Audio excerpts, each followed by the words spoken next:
there might potentially be some breaking news, Hasan. By the way, two things. One, I finally got my article out. Took me forever. So everyone on chat, please go read it so it gets traffic and engagement. It would be great. Really appreciate it. I want to say I got to get it in the Rolling Stone culture section, not the new Saudi sponsored gaming section. Okay, I made sure not taking any new Saudi money, which is now funding Rolling Stone. Two, I had to have a whole meeting with the legal team before I came on here about what I can and cannot and should not say. Don't do all these things. Might ignore some of them right as we start, because living on the edge. By the way, today's the 4-year anniversary of my tweet, Hasan. Oh my God. You know that today is literally the 4-year anniversary to the day. Okay. All right. Well, that's so crazy. Okay. Happy anniversary to your tweet. Thank you. I appreciate it. Wait, so did you read it, or am I just explaining? No, we clicked on it, and then I was gonna read it, and then you were like, oh, if you're gonna read it, have me on, and I was like, yeah, let's do that instead. Okay, cool. Well, I can go along with you if you like. Yeah. Okay. Dr. Disrespect knowingly sent explicit text message to a minor, former Twitch employee says. So let's get down to the actual meat of the article, because we've covered this extensively with you as well. All the background, the Me Too reckoning, as you expertly mentioned last time you were on here, which kind of lent credence to the speculations that it might be a sex pest related situation that led to Dr. Disrespect's ban.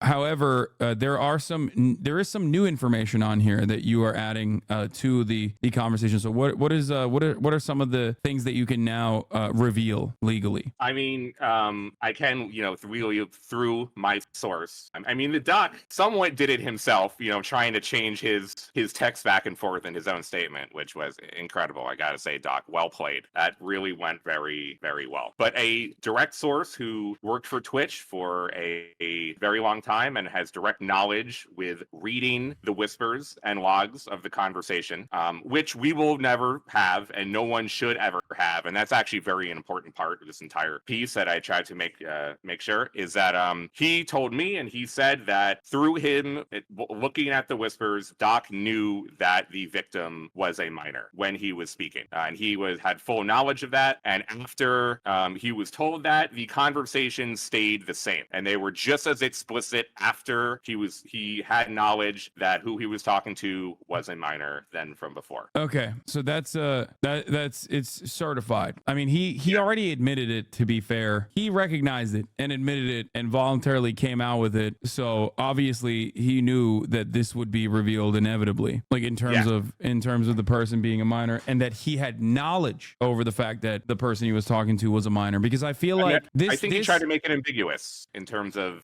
if he knew or not. Well, not necessarily. I think he tried. To get ahead of that. You're right. I mean, he was trying to make it as ambiguous as possible, but like ultimately, you wouldn't make that revelation if that was not something that you knew would have inevitably come out. And the other part of this conversation would also be like whether he knew or not, right? And a lot of people immediately were like, "Oh, I don't want to believe this. I don't want to believe this." Maybe he didn't have prior knowledge that this person was a minor. Okay, but then he would mention that in his defense, right? Mm-hmm. Like he would most likely mention that in his defense in that tweet, and yet he did not, which is why I suspected that he also knew that the person he was talking to was a minor. You know what I mean? I felt that this was really the final, most important part, the context of the situation, since it was not reported and it was still kind of unclear, I think, for a lot of people. And I wanted to make sure that this could be on the record that is the case. Yeah. A former Twitch Trust and Safety employee who worked for the platform at the time Beam was banned and has direct knowledge of the matter confirmed to Rolling Stone that Beam continued to send sexually graphic messages to a minor he knew to be underage. This former employee who requested anonymity to avoid jeopardizing their career also said that crucial elements of Beam's latest defensive tweet are inaccurate. I recall that Dr. Disrespect was made aware by the individual that they were underage during the conversation, after which he indicated that this was no problem and continued on. The former employee says, there was no confusion. Messages sent after this was acknowledged were no less graphic and in sexually explicit nature than before. And I think more than the categorization of leaning too much in the direction of being inappropriate might indicate. That was how he described it, in his own quote. From what I understand and have been told, it was far away from how he described it. Yeah, it's it's wild. Well, I mean, obviously the minor in question like felt some type of way about the conversations that took place, considering that they clearly reported it to Twitch, albeit years later, but still reported it into Twitch in 2020, which led to the investigation and the subsequent ban. So, at the time, they might not have even been aware that this was something that they could that they could be reporting. Yeah. So that is the new reporting on here, right? Well, no, the other major reporting section is that I was able to get a quote from Ryan Wyatt, otherwise known as Fwiz. He was the global head of gaming partnerships. Yeah. He basically ran YouTube gaming since the launch of YouTube gaming all the way through up until I believe 2 years ago. So he was like the guy who did everything over there, and he confirmed to me for the first time that Dr. Respect was never offered an exclusive contract. Like you had Ludwig and Valkyrie and Tim, who all got big money, 7-figure contracts. Dr. Disrespect never got a partnership because he was told by investigative journalists and a Twitch employee privately some of the rumors that were going on beforehand. So that is why we've never seen Doc. Like anyone is free to stream on YouTube if you have a YouTube. But that is why, unfortunately, see, anybody can do it. It takes no talent or skill. But that's why Doc was never even considered for that. The unfortunate part of all of this was there were so many rumors circulating in the industry. One that was a minor was involved. Dude, how the did I not hear a single thing? Rod, I never even asked you personally. I asked you a couple times and you never told me. So like, I never even, kind of wild that there was these rumors circulating and I had no clue, which is pretty wild. The unfortunate part of all of this was there were so many rumors circulating in the industry. One that was a minor was involved, he says, but no one produced firsthand knowledge or evidence. And because of those rumors, there was no reason to entertain doing any deal with Beam.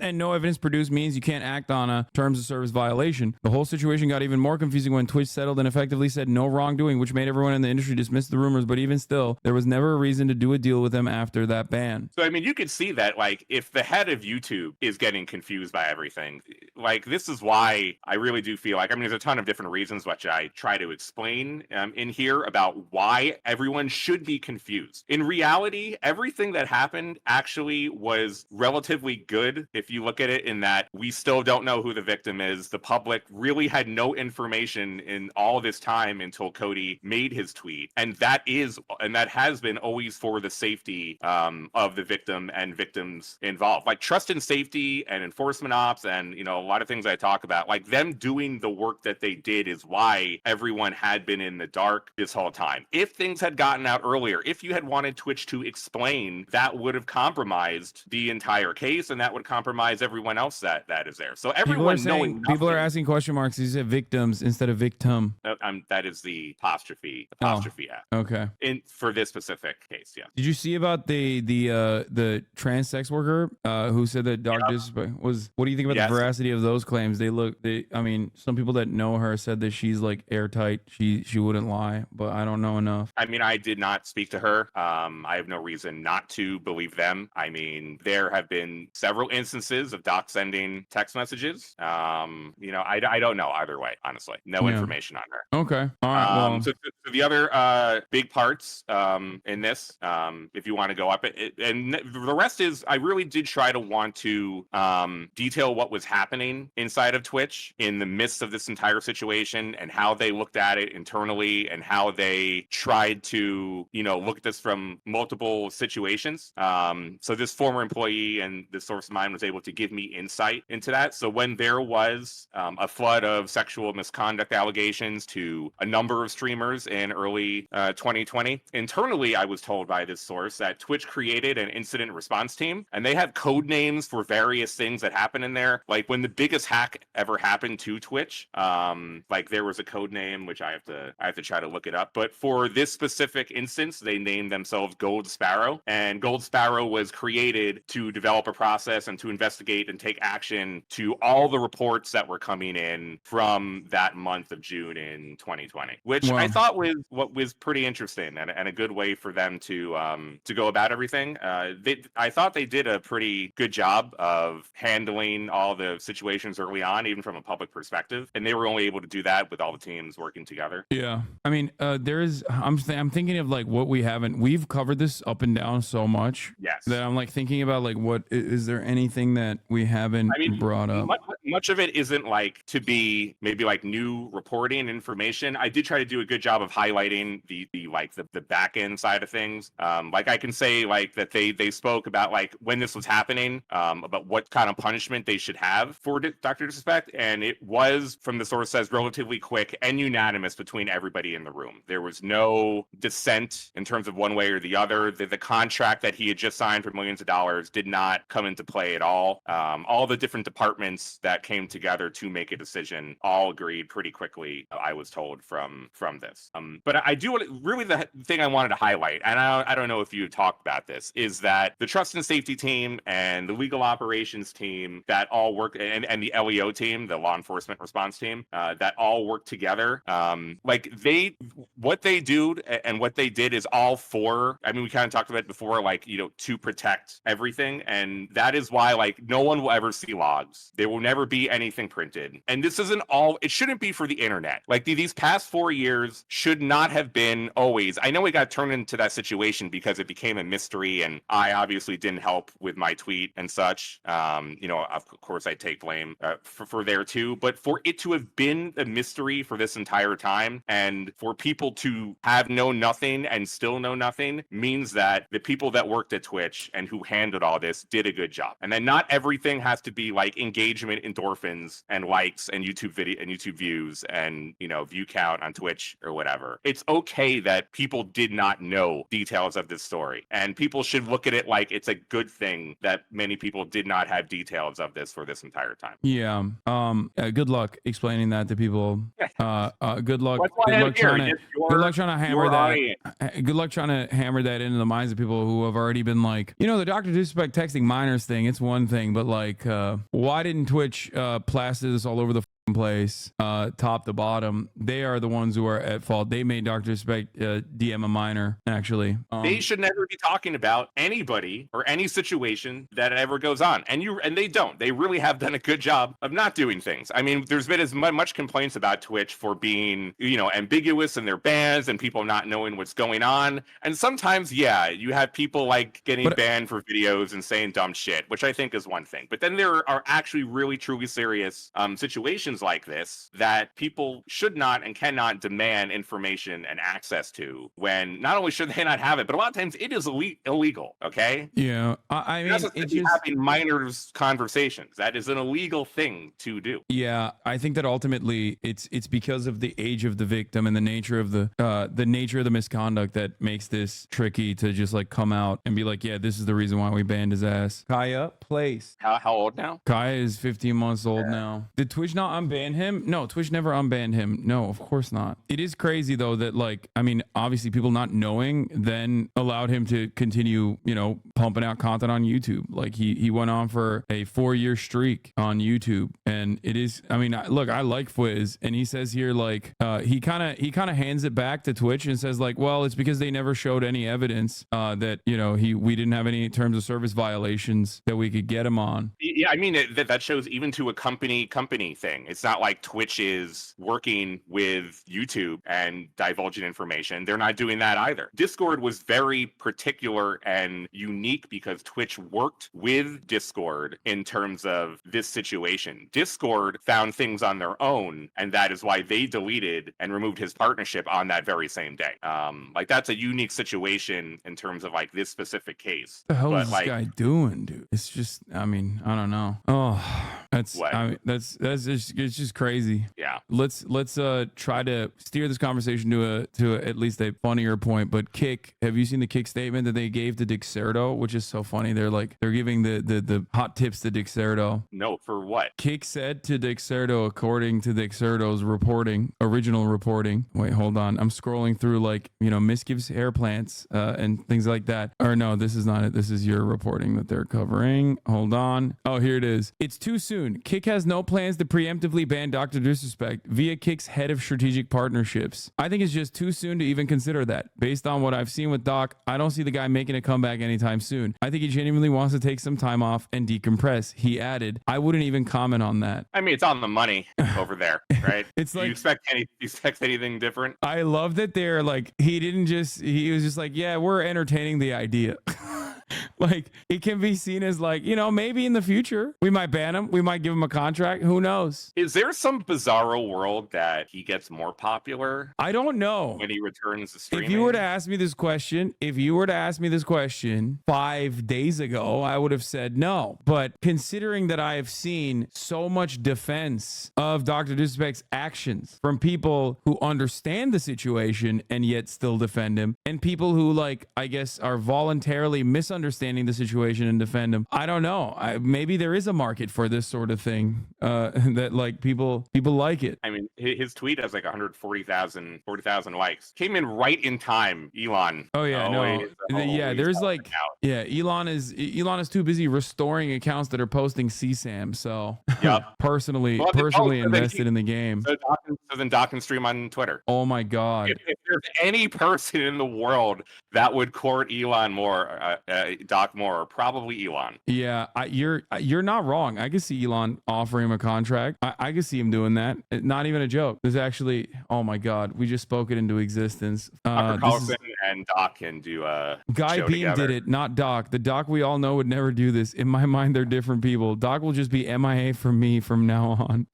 I mean, this is still better than Sneeko coming out to like vociferously defend Dr. Disrespect. So like the bar is low, but this has got to be a meme for the most part. The next door screenshot about Doc being arrested is fake. It's a fake screenshot. I didn't even show the next door screenshot, but like I said, that is like unconfirmed anyway. I would not run with that. Anyway, all right. Rod, do you have any other questions about the debate now that we're thank you for reading, everyone. Please go click and give me traffic if you have not while I'm here. Of course. No, we're I really don't think, is it even going to be entertaining? I don't even know. I'm not super confident. I'm excited regardless. I want to see my goat thrive, and when I say my goat, I mean Donald Trump. He's going to say some good shit, right? He really will. How many iconic quotes are we getting? We'll see. So here's the problem. Trump's biggest weakness is that he's too chaotic for a lot of the voters in the suburbs that are what I like to call normal Republicans that have like actually kind of very noticeably and very openly switched over to vote for Joe Biden last time around, and there's even a larger percentage of those suburban voters in like a state like Pennsylvania, which is profoundly important for this election. Perhaps the most important state for this election is Pennsylvania, and it might come down to that state and what the suburban Pennsylvanians think about Donald Trump's chaotic disposition. What I mean by that is, if the Pennsylvania suburb voters that otherwise would reliably vote Republican see this debate and go, hey, that guy, he's too wild for me. It's reminding me of like the 4 years of the Trump administration. If he gets like too balls to the wall, if he gets too contentious, if he gets too aggro, if he just starts saying unhinged shit, that might actually sour a lot of these voters. And that's what the Biden campaign is relying on. Biden's campaign, for the most part, is relying on the juxtaposition between Donald Trump and Joe Biden being brought about in full display, where the Americans that would vote, that are interested in voting, will go out and see that Trump is a loose cannon. That's like, so the only way for him to lose this is self-destruction. Well, it's not necessarily self-destruction, because on the other hand, Americans like the Republican base does kind of like it when Trump gets a little wild. Not like there's a balance to it. If he can moderate his positions while simultaneously having a couple good zingers against Biden, then that's like perfect performance for Trump. For Biden, on the other hand, he needs to keep cool, calm, collected, show the people that he's not a cadaver and that he can still have like a State of the Union style performance, because there is low expectations for him in terms of survival. You made a joke, but like people literally are waiting for him to just die, like perish on the stage, which would be crazy. Like I've said, this has been a rather uninteresting election cycle. I gotta say, I'd watch for that. But this has been a rather uninteresting election cycle, but it could become very, and I mean very interesting if some shit like that happened. Right now, do you have Trump? You had to pick right now. Oh, who wins right now? I mean, polls show Trump for sure. But I'm not so certain. I'm not so certain because the Democratic Party is throwing, and I talked about that quite a bit in the beginning of this conversation. Maybe that's what we do. too. But We know how to throw all the time. Having said that, the Republican Party is throwing a lot as well. Like the Republican Party is throwing ginormously. When you have the Republican Party in different states coming out against like IVF, which is just like not even a position. When you have the Baptist Convention coming together and being like, we should put restrictions on IVF, in vitro fertilization, at a time when like 98% of Americans are like, no, IVF is like, it's good. What the fuck are you doing? The more that Republicans, especially like the most significant, most active, most vocal base of support for the Republicans, the white evangelical Protestants, the more they come out and feel galvanized and feel confident that they can have their way, the more normie Republicans get kind of peeved by their behavior. Like they're too sweaty, they're too gross. I think that you know, they're too sweaty and gross for the regular Republicans in the suburbs, the educated white Republicans in the suburbs, to you know, go out and defend. What is this? Shroud hasn't talked to Doc since 2010 or 2020. Shroud, have you personally tried to hit up Doc at all? No, I haven't talked to him since he got banned because I am a logical person. The second Doc got banned on Twitch, my logic kicked in and I said, yep, you don't just get banned randomly. And I didn't say a word to him, didn't message him, didn't reply to anything on Twitter, didn't associate at all, because you don't just get banned. I'm not a fucking idiot. Fucking use your brain, people. Now, Shroud, you say you're not a idiot. What are you gonna say? What are you gonna say, Slasher? Don't do it. It's all good. It's all good. What the Oh my God. I thought you were going to come after my goat. No. The big dick bandit himself. Hasan, you would never make a hasty decision. I would never either. Like, would I just make a tweet in a poor moment of decision making? No. Why? Wait, what? Oh, you wouldn't either. Oh, you would never do anything impulsive like that. No, of course not. Of course not. I'm not known for heated moments, but I don't know what you're. At least not heated gaming moments. I don't even know what you're talking about with respect to Shroud, though. I feel like you're talking about yourself in this situation. I was a little bit. Yeah. I'm all about self-deprecation, you know. I can. Yeah. All right. Stop vague posting, Slasher. All right. We're going to go. What is this? Black folks, women, minorities do not have the luxury to not vote. Yeah, definitely. That's why the Democratic Party definitely cares about black people, women, minorities. They are. Come on. Yeah, they care about them as far as they want to be the ones that imprison them. They're like, listen, not the Republicans. We'll do 30% less and we'll do it 4 years later. Anyway. Yeah. Well, have fun. All right. We'll do. This is exciting stuff overall. I will be participating in the debate through you and a few other. Me. You're going to watch me. Nobody else. What is this? Other commentators? No. Hey, you know what? I try not to have any issues with any of the other political commentators. I like all of you. You're all the primo destination. Okay. Yeah. Go. He's going to watch XUC. The primo political commentator. Hey, I like the one who shall not be named too. You know, I like everybody. Okay, I think who shall not be named. Are you talking about Destiny? Oh God! You know what? Can you two make up for me? I feel like if anyone could bring you two back together, I would love to be the bridge between.